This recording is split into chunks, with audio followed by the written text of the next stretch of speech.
when the fight for civil rights was at fever pitch. A young black male and a young black female went to enter the University of Alabama.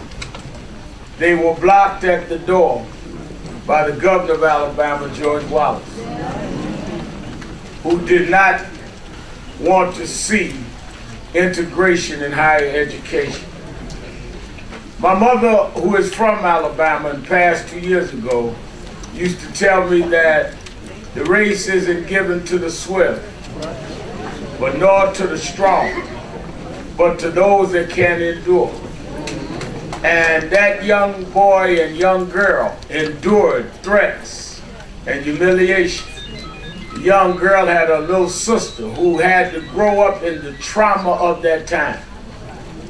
I was barely a child, but I lived about 3 years ago to see the daughter of that governor, George Wallace's daughter, on the stage at Brown Chapel AME Church in Selma, salute the husband of the sister of that black female that went to the University of Alabama. Little would her father have known that the brother-in-law of the young lady he was standing in front of would one day be the Attorney General of the United States.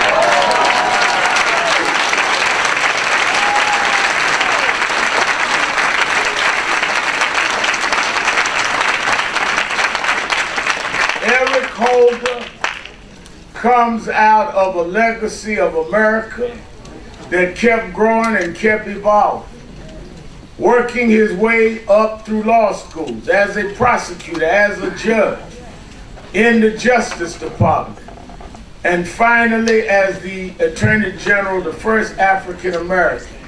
When you come up the rough side of the mountain, it's going to take more than a few mischaracterizations and a few spurious investigations to get in your way. It took us too long and hard to get here to think that somebody's going to any way shortchange you, or that you would play games when you got there. The thing his critics need to understand is no one works this hard and prepares that thorough for shortcuts. He's not there for a season, he's there for a reason, and he's there for all Americans. I bring you the Attorney General of the United States of America, the Honorable Eric Holder.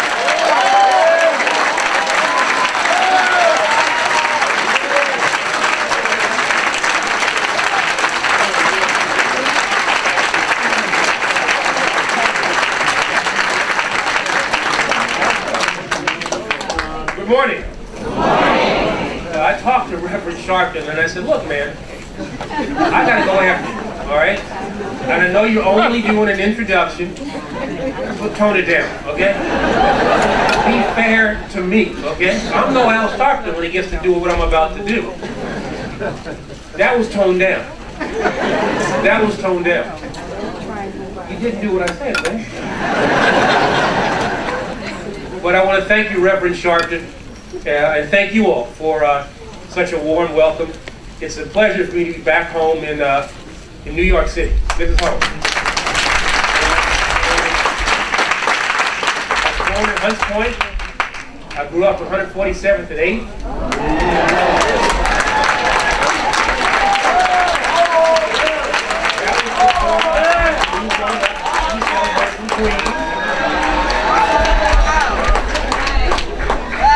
Went to school in Manhattan, went to college in Manhattan, went to law school in Manhattan. So for me, it's always a pleasure to come back home to the city that I love the most. And it's a tremendous honor to join the National Action Network once again in helping to open your important annual convention, in rallying a new generation of leaders and advocates to the cause of civil rights, and in celebrating the memory, but also the living legacy of the Reverend Dr. Martin Luther King Jr., who was taken from us 46 years ago this week. Now, Every April, our nation pauses to mark the contributions and the profound sacrifices of this extraordinary leader.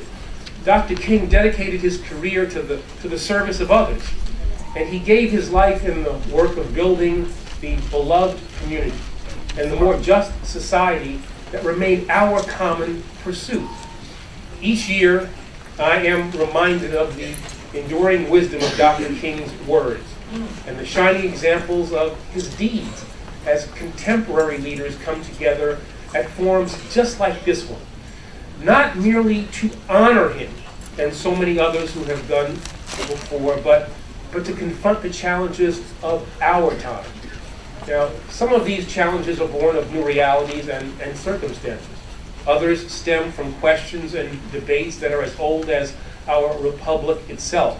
But all are the province of organizations like the National Action Network and the responsibility of every citizen to address and to overcome. For more than 20 years, this group has brought together passionate men and women to do just that.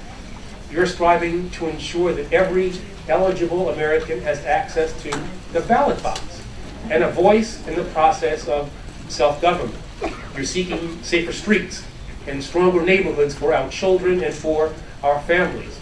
And you're encouraging young people to get on the right path so that they can contribute to this country, provide for themselves, and build the brighter future that they need and that they deserve. They're American citizens.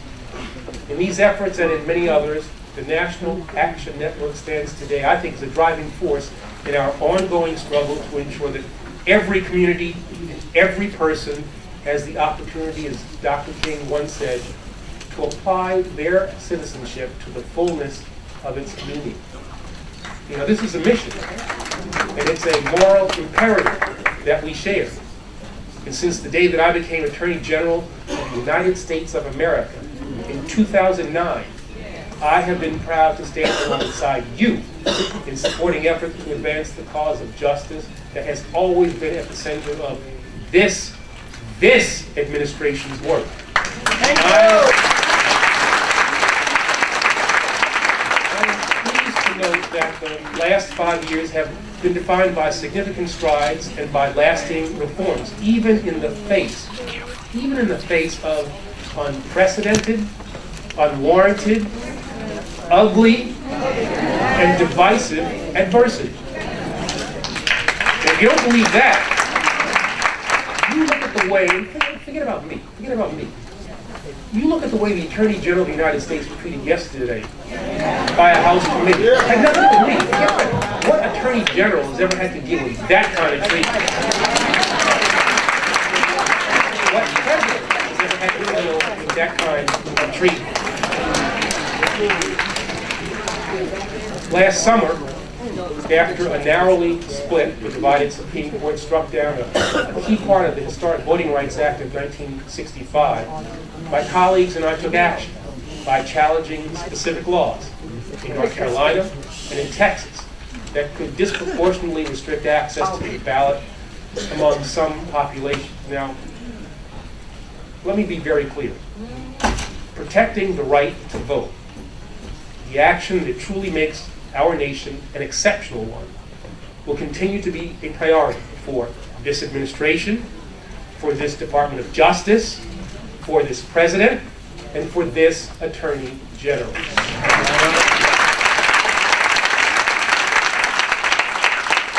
started in Texas, we started in North Carolina, but we'll go wherever we have to. We stand ready also to assist congressional leaders from both sides of the aisle as they seek to fill the void left by the Supreme Court's ruling and to help safeguard that most basic right of American citizenship. And we're bolstering our across-the-board civil rights enforcement efforts to ensure that our work is as strong and as effective today as ever before. Over the past 3 years, the Department's Civil Rights Division has filed more criminal civil rights cases than during any other period in its history, including record numbers of hate crime cases. Across the country, we are partnering with local authorities, community leaders, and others to make good on our commitment to equal justice. we continue to ensure that all students have access to educational opportunities free from discrimination.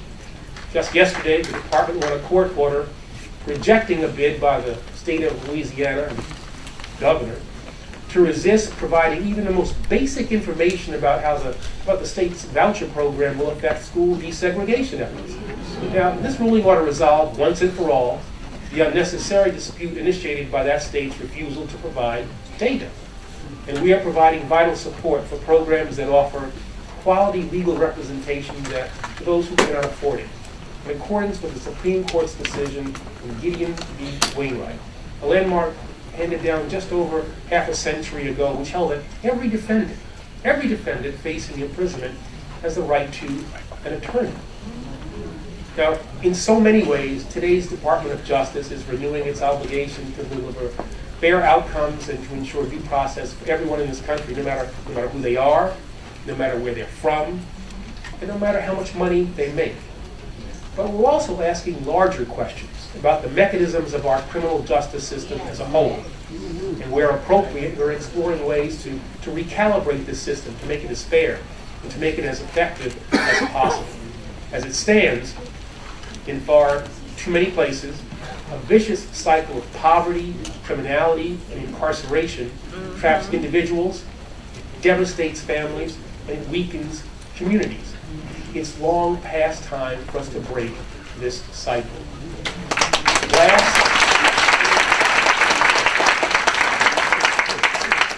Last August, based on the results of a targeted Justice Department review of America's criminal justice system, I launched something that we call our new Smart on Crime initiative. It's predicated on comprehensive, evidence-based strategies that are proven to ensure public safety and dedicated to the work we must do together to forge a more just society. Now, our prosecutors and law enforcement agents have always been dedicated to the mission of combating crime. But the expanding size of our prison population and the cost that such incarceration rates exert on our communities as well as on our budget called on us to examine some of the tools and strategies that we use. Now, under this initiative, we have modified the department's charging policies so that defendants accused of certain nonviolent, low-level federal drug crimes will face sentences that are appropriate to their individual conduct, rather than stringent mandatory minimum sentences, which will now be reserved for the most serious criminals. We are increasing our emphasis on innovative diversion programs, like community service initiatives that can serve as alternatives to incarceration. And we are investing in drug treatment and reentry programs that can enable